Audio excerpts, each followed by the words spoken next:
Selanjutnya ada while loop. Nah, ini agak berbeda. While loop ini konteks sintaksnya itu sedikit mirip-mirip gabungan antara if dan looping, ya kurang lebih seperti itu. Jadi sintaksnya itu adalah while true. Nah, dia akan terus-terusan menjalankan kode yang kita letakkan di bawah sini. Sebelum kita ke sini, kita contoh sedikit. Di sini ada while true, ya, print hello semuanya. Nah, jangan coba-coba run while tanpa tahu kapan dia harus stop, ya. Nah, jadi di sini kecuali kita punya ini, ya. Kita bisa ngejalankan kode itu per setiap 1 detik. Nah, contoh dulu. Import time print saya time wait 1 detik, kemudian print saya lagi, kemudian oke. Nah, bedanya adalah tadi ini ya, saya kasep itu secara langsung dieksekusi sampai 100 kali. Nah, ini dia setelah eksekusi kode ini, dia nunggu dulu 1 detik, eksekusi kode ini nunggu dulu 1 detik, dan seterusnya. Wait, what's wrong? Module time has not driven. Oh, sorry, sleep, ya. Time.sleep. Jadi kalau wait itu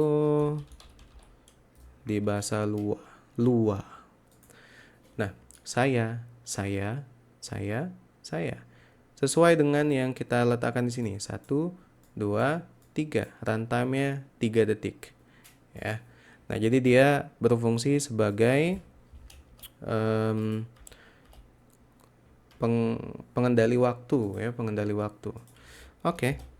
Di sini kita juga gunakan time sleep supaya melihat kodenya jalan seperti apa. Nah, ini kodenya kapan dia kira-kira bakal berhenti? Tidak akan berhenti, ya, kecuali komputernya sudah mendeteksi bahwa ini adalah aplikasi yang jalan terus-menerus, kemudian error, bla bla bla. Nah, baru dia berhenti sendiri. Nah, ini kalau nggak kita berhentiin, dia bakal terus jalan, ya. Oke.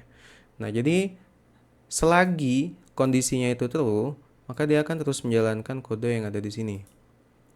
Nah, kita bisa modifikasi di sini dengan suatu kondisi supaya dia bisa berhenti nanti. Suatu kondisi false agar dia berhenti, ya.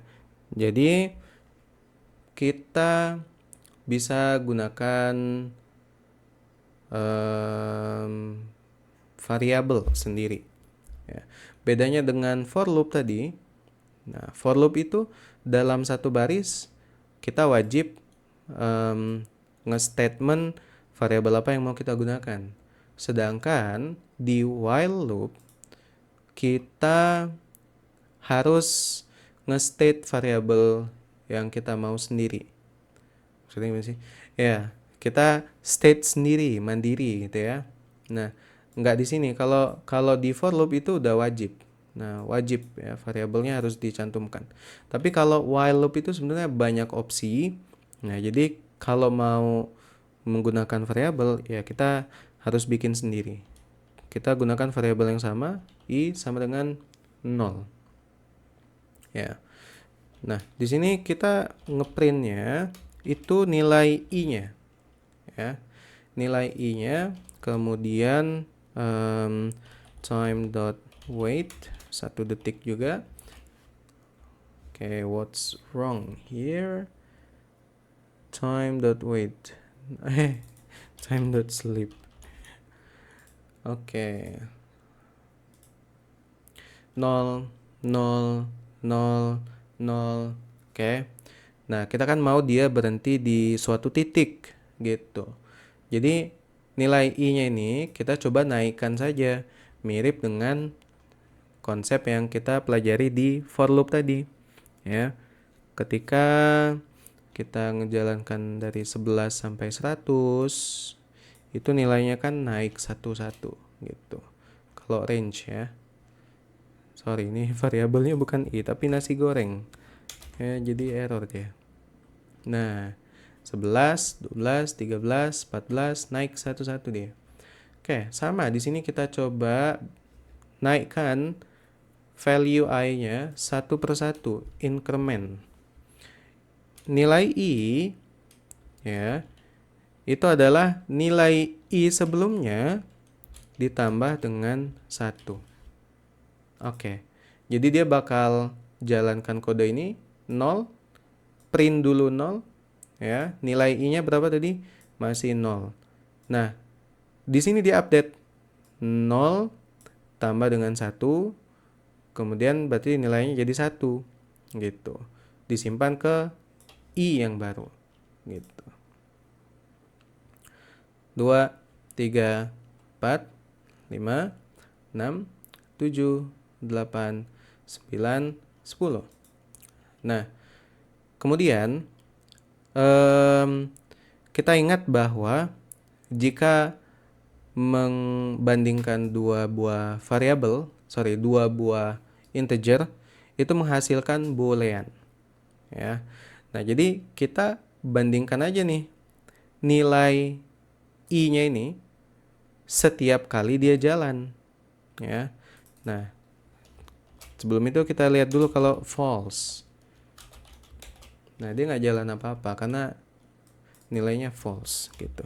Jadi kalau true dia jalan, kalau false dia berhenti, stop. Nah, di sini kita modifikasi aja dengan i dan juga kita bandingkan dengan sesuatu gitu.